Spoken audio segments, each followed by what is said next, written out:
En el siglo III de nuestra era, el sabio persa Mani crea la religión maniqueísta, que consiste en una visión del mundo en la cual la bondad siempre lucha contra el mal, derrotándola. Muchos siglos después vemos un análisis geopolítico en el cual se consideran que hay países buenos contra países malos. ¿Será cierta esta afirmación? ¿Realmente existen potencias buenas y potencias malas? Y finalmente, en toda esta película geopolítica, ¿quiénes son los buenos, los malos y los feos? Quédate y te cuento más.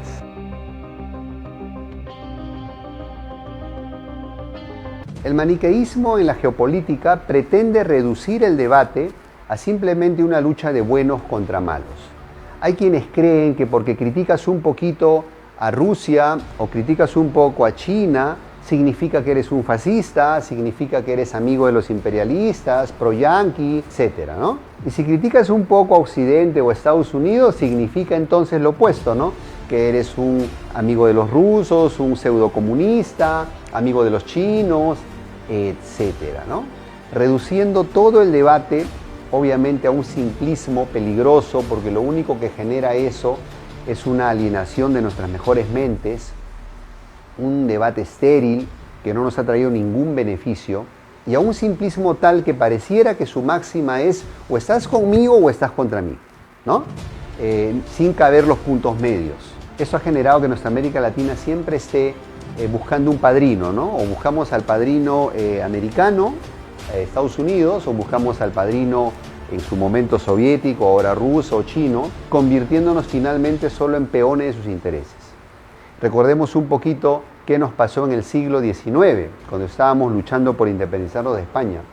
Y pensábamos erróneamente que el enemigo de nuestro enemigo es nuestro amigo, ¿no?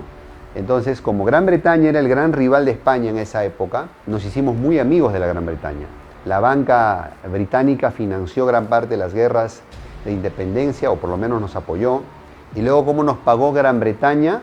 Financiando las guerras entre nosotros. No es un secreto que detrás de la guerra del Chaco, la guerra de Triple Alianza, la guerra del Pacífico, etcétera, con otros conflictos, estuvo la banca británica internacional financiando a un bando u a otro, ¿no? Entonces, lo que podría ser más saludable es abrazar la dialéctica como herramienta de análisis primordial, donde seamos capaces de escuchar una tesis, luego una antítesis, para poder sacar una síntesis de toda esa información que nos llega a nosotros para poder tener mejores análisis y opiniones.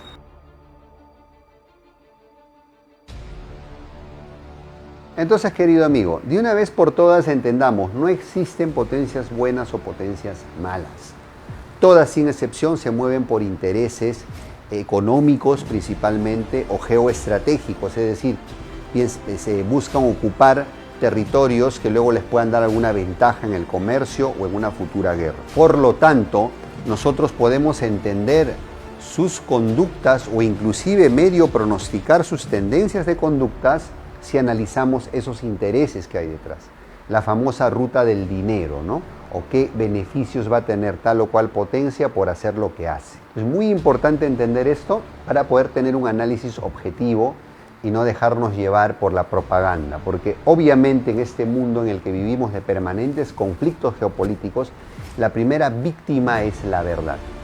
Entonces, utilicemos esas herramientas que nos da la dialéctica y también seamos muy pragmáticos, ¿no? Siempre debemos buscar velar por los intereses de nuestra región de Latinoamérica, sin tener esa mentalidad de tío Tom, de buscar siempre al amo de turno, al padrino fuerte, ser siempre peón de intereses extranjeros. Muy importante tener en cuenta esto, querido amigo.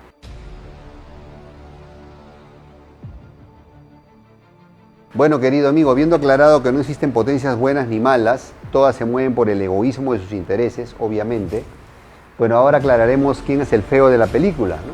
Básicamente somos nosotros mismos, ¿no? Los países víctimas de esos intereses, los que ponemos los heridos y los muertitos en cada guerra, los que somos carne de cañón por inmadurez, miopía o estupidez de nuestras élites, que no consiguen entender el mundo más allá de tener un padrino, ¿no? Tenemos esa mentalidad, digamos, de dependencia emocional, de que no nos sentimos bien si no tenemos un padrinote ahí respaldándonos.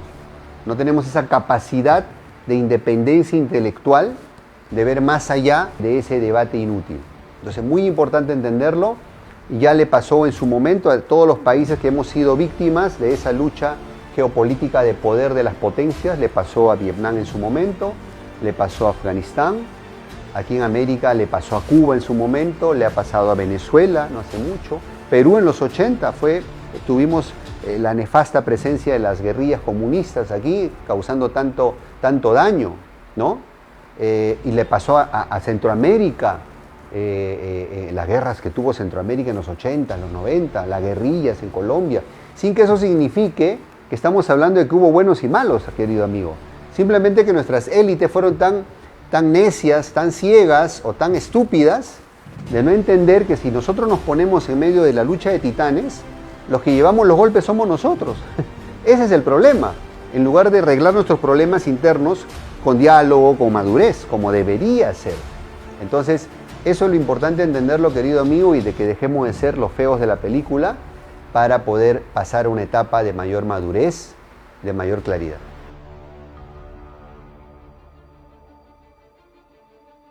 Bueno, querido amigo, entonces, ¿qué mueve a las potencias? ¿Por qué se comportan como se comportan?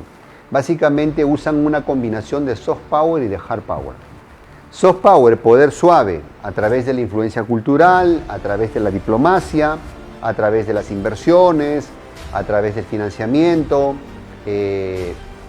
Obviamente es una estrategia que en los últimos años la ha utilizado con mucho éxito China, ha expandido su influencia y su poder económico en el mundo entero.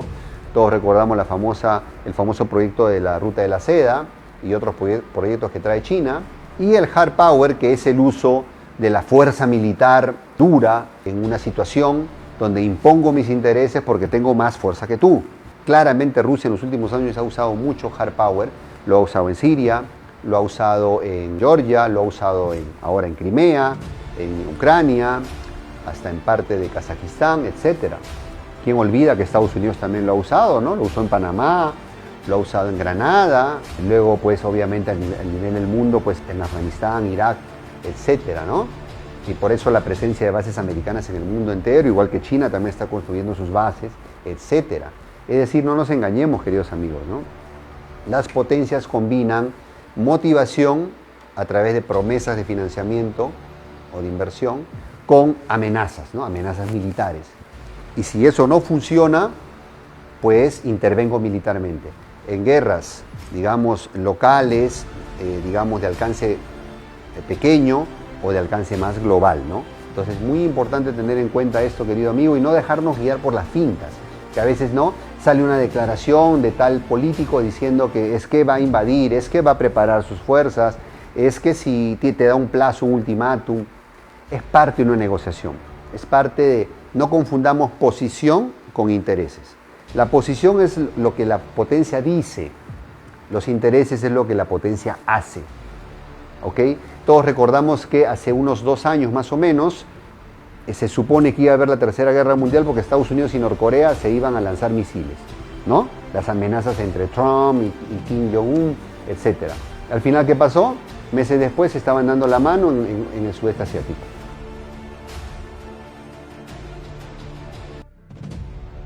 Bueno, y entonces, ¿qué mueve a Estados Unidos en este momento? Estamos hablando ahora febrero del 2022. Estados Unidos pasa por una situación económica delicada, tiene una deuda nacional monstruosa que ya superó su PBI, tiene problemas inflacionarios, tiene problemas de su posición comercial en el mundo, tiene una gran competencia en China, obviamente, tiene problemas tecnológicos porque China ya le está superando en campos como la inteligencia artificial, 5G, computación cuántica, etc. Tiene problemas de competencia militar en la potencia que es Rusia por los misiles hipersónicos. Tiene problemas también de prestigio militar por su salida calamitosa de Afganistán. Entonces esto está generando mucha presión en Estados Unidos para poder hacer algo al respecto que revitalice su economía y su industria. Y qué mejor que poder exportar su gas, que en este momento Estados Unidos es un gran productor de gas licuado, a un nuevo mercado. El segundo mercado más grande del mundo es Europa y Estados Unidos se lo quiere quitar a Rusia a través de un conflicto de atizar, de provocar, aumentar las tensiones en un conflicto entre Rusia y Ucrania. Esa es la verdad, digamos las cosas claras. A Estados Unidos sería un gran ganador de un conflicto entre Ucrania y Rusia porque lograría que los europeos le compren su gas a precios más caros, ganaría porque vendería armas a Ucrania, ganaría porque daría préstamos al gobierno ucraniano para financiar su guerra, etc. Esa es la verdad de las cosas, digamos las cosas como son, ¿ok? Entonces no es cierto que hay un apoyo a las libertades y todo eso, porque recordemos que Estados Unidos es muy amigo y patrocinador de las petromonarquías del Golfo, que no tienen nada de democráticas ni nada de derechos humanos. Pero tampoco Rusia, que obviamente es muy amigo y protector de Bielorrusia, que es una dictadura en toda regla, ¿no? Y de Kazajistán, que es un régimen también bastante dictatorial. ¿Qué digamos de China? Que patrocina y apoya al régimen norcoreano, que tampoco tiene nada de democrático. Entonces cada potencia tiene como sus excepciones a la regla, ¿no? Entonces dejemos de ser más papistas que el Papa, ¿no? Las cosas como son, esos son los intereses americanos en todo este conflicto. Hoy en día, como están las cosas, no hay nada mejor que una guerra para revitalizar la economía americana.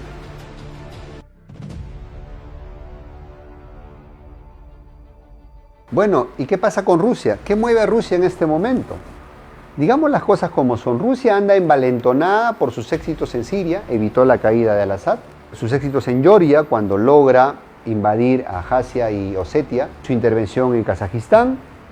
Entonces ese envalentonamiento la lleva a querer recuperar su antiguo espacio geoestratégico en Europa del Este.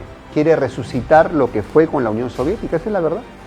Por esa razón Rusia trata con tanta rudeza a Ucrania. Ya le quitó Crimea, ahora le quiere quitar el Donbass, prácticamente quiere partir el país en la mitad, ¿no?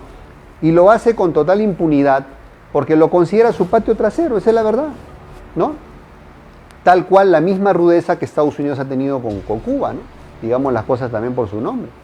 O que China ha tenido en los Himalayas también, es la verdad. Entonces, ahora, y por esa razón, a inicio de este mes de febrero, Putin logra firmar una alianza de amplio alcance con China que le va a permitir tener las espaldas económicas protegidas para evadir, compensar el bloqueo comercial, el bloqueo financiero que Occidente le va a aplicar a raíz de sus aventuras militares. Y ya con esta seguridad es que Rusia da el paso el 24 de febrero de este mes, a fines de este mes de febrero, para invadir a Ucrania ya directamente en varios frentes, en lo que es una campaña relámpago, que es lo que está buscando Rusia para evitar el desgaste o una guerra indirecta de desgaste ahí, ¿no? De guerrillas, que sea costosa y ruinosa para Rusia, ¿no? Putin está apostando a ganar ventajas en el terreno, conquistar territorio vital que pueda servirle para negociar rudamente con Ucrania con las siguientes condiciones: retirar al régimen ucraniano actual, que él tacha de neonazistas, por un régimen más amigo de Rusia o por lo menos neutral. Va a exigir el desarme completo de Ucrania y la promesa formal escrita de no ingreso a la OTAN. Obviamente no podemos suponer que Putin va a parar sus aventuras militares en este punto. Puede sentirse tan envalentonado que pueda continuar con esta expansión, tratando de resucitar a la Unión Soviética. Pero acá tenemos que ser claros, ¿no? Es una agresión y hay que condenar las agresiones, vengan de donde vengan, en este caso de Rusia, como lo fue en su momento las agresiones americanas a otros países. Entonces, estamos asistiendo a la división del mundo en dos bloques: un bloque en descenso, que es el bloque occidental con Estados Unidos, y un bloque en ascenso, que es el chino, que ahora va a contar con el paraguas nuclear de Rusia. Y entonces vamos a tener una Guerra Fría 2.0 en toda su real dimensión. Ya estamos viendo la ruptura de relaciones financieras, diplomáticas, comerciales, inclusive se paralizó el Nord Stream 2 ruso-germano.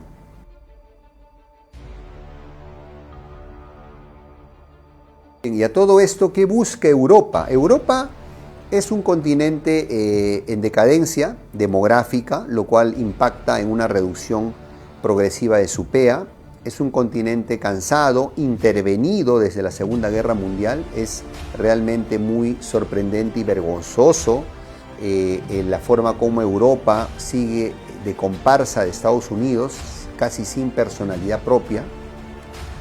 Y hasta los países que típicamente se podía esperar más neutralidad u objetividad, como son Alemania, por sus relaciones comerciales con Rusia y su dependencia energética del gas ruso, ya se sumó a las sanciones, ya se sumó al envío de armas a Ucrania, hasta el extremo de que Suiza, la neutral Suiza, la tradicionalmente neutral Suiza, ya se sumó también al bando de sanciones contra Rusia, ¿no? Para que veamos cuán grave es este enfrentamiento entre estos dos bloques, dos titanes de la geopolítica internacional que se está observando, ¿ok? Y bueno, obviamente la suspensión de tratados comerciales, industriales, Nord Stream 2 se paralizó, le va a tocar a Europa ahora comprar gas más caro a los americanos, le va a tocar ser más intervenida diplomática y militarmente. Ya Alemania aceptó el aumento de su gasto militar, ¿no? En una medida sin precedentes. Entonces es de esperar mayores negocios americanos y que los europeos sean los que van a pagar la factura de toda esta guerra. Va a ser una guerra principalmente costosa para Europa.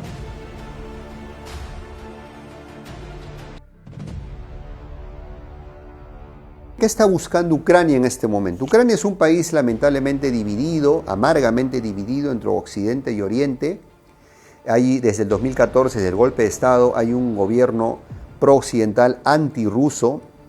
Lamentablemente esta gente extremista siempre cae en este juego maquiavélico de comprarse el pleito ajeno. O sea, han permitido que su territorio y que su gente sean el tablero de disputa de poder entre Rusia y Estados Unidos. Y ahí están las consecuencias. El gran culpable es la dirigencia ucraniana que ha llevado a la situación hasta este nivel.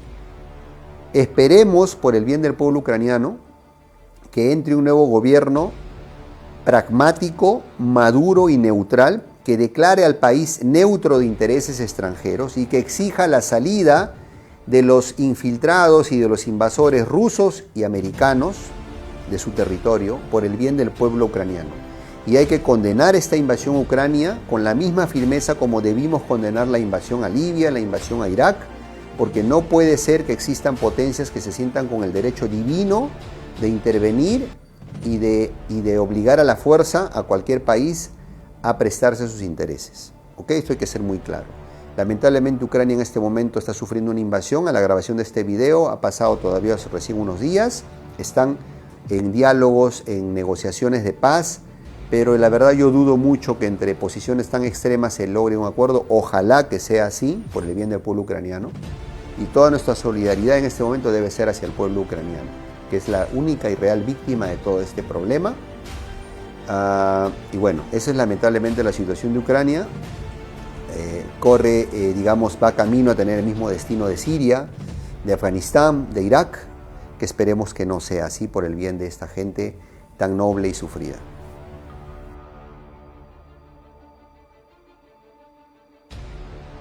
Bueno, ¿qué espera China en este momento? Otro gran actor en esta historia geopolítica. China va a ser el gran ganador de todo este pleito porque ha conseguido que Occidente se distraiga con el problema ruso. Está tomando de nota muy de cerca la estrategia rusa. Si su guerra relámpago funciona y Putin logra torcer el brazo de Ucrania y poner un gobierno más afín a sus intereses, China puede estar tentado a dar un golpe de mano, una invasión sorpresa y relámpago de Taiwán, aprovechando la distracción y la debilidad de Occidente, la evidente debilidad de Occidente. China sabe que al hacer su alianza con Rusia a inicios de mes de febrero, sabe que se está comprando ese pleito y simplemente está observando en el horizonte el momento oportuno para actuar. China, como hemos analizado también en otros videos, es un gran poder geoeconómico, geofinanciero. Le va a permitir a Rusia evadir las sanciones. como en su momento, ¿no? Rusia le permitió evadir a Inglaterra el bloqueo continental de Napoleón, ¿no? Recordemos un poco la historia, ¿no? Entonces China en este momento no le interesa meterse en problemas militares, está creciendo, quiere seguir creciendo hasta tener una fuerza militar incontestable y no necesitar el paraguas nuclear de Rusia. En este momento Rusia se ha convertido en el guardaespaldas de China, esa es la verdad. Y entonces China está obviamente viendo en balcón los beneficios que esto le va a reportar en todo nivel, ¿no?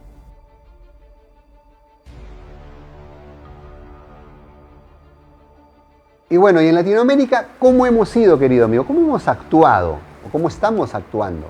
Lamentablemente en Latinoamérica siempre hemos sido más papistas que el Papa, ¿no? Siempre hemos tenido la mentalidad de tío Tom, de siempre de buscar tener el amo de turno, ¿no? Entonces, o somos pro Estados Unidos, ¿no? Pro imperialistas, pro yanquis, o somos pro rusos, pro chinos, ¿no? Y anti imperialistas, ¿no? ¿Y cuál ha sido la consecuencia de eso? Que en 200 años hemos sido solo carne de cañón de intereses extranjeros. Esa es la pura verdad. Nuestras dirigencias no han tenido la madurez, la visión o la inteligencia para actuar diferente. Siempre se han comprado pleitos ajenos. Le pasó a Cuba, ¿no? Que por meterse en el pleito de capitalismo, comunismo, terminó bloqueada y arruinada. Le pasó también a Venezuela, ¿no? Que con esa famosa lucha antiimperialista lo único que consiguieron fue un bloqueo económico que arruinó el país y que ha generado toda esa diáspora que vemos de los hermanos venezolanos.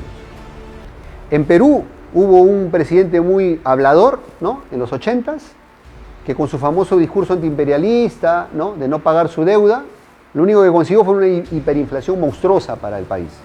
Al final de los pleitos, estos dirigentes dogmáticos, que no ven más allá del bien y del mal, ¿no? La población terminó pagando los platos rotos, esa es la verdad. Todos los pleitos, guerras que hemos tenido, guerrillas, han sido financiados por un bando o por otro, ¿no? Ya me imagino cómo se habrán reído estos de los idiotas que hemos sido los latinos, lamentablemente. No hemos aprendido, por ejemplo, de países como la India. La India nunca se involucró en el conflicto de capitalismo, comunismo en plena Guerra Fría. Apoyó la creación del movimiento de los no alineados. Suiza, por ejemplo.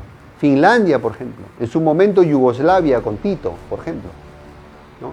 Fueron países que supieron mantenerse al margen de pleitos ajenos y buscaron avanzar en otra dirección. Que eso es lo que nos ha faltado en Latinoamérica. Tenemos demasiada alienación cultural, ¿no? No vemos más allá de derechas e izquierdas, ¿no? Nunca pensamos en la unidad de Latinoamérica y en construir algo diferente, ¿no? En Latinoamérica, como ya hemos visto en este caso ruso, queda demostrado que no existe potencia buena. Ahí tenemos el ejemplo. Yo he visto muchos de mis colegas, analistas, prorrusos, bastante avergonzados, tratando de justificar lo injustificable, ¿no? El comportamiento ruso tal cual es un Estados Unidos 2.0, ¿no? O sea, tal cual las mismas prácticas, las mismas mañas, invadir países según sus intereses, dejando el Estado de Derecho, el derecho internacional en el tacho del olvido, ¿no? Entonces ahí tenemos una demostración. Entonces aprendamos esto de una vez todos los latinos al respecto.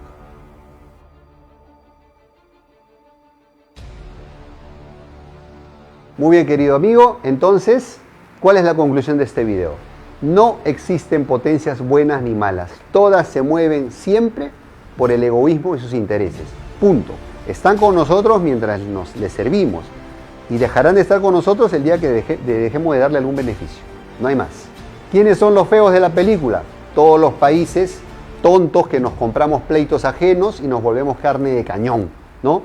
Peones de su ajedrez, que siempre estamos, digamos, en medio de esa batalla entre ellos, con mentalidad de tío Tom, buscando al amo de turno, ¿no? Para sentirnos mejor, ¿no? Que tenemos esa alienación cultural de no ver más allá de ese ridículo reduccionismo de izquierdas y derechas, de buenos contra malos.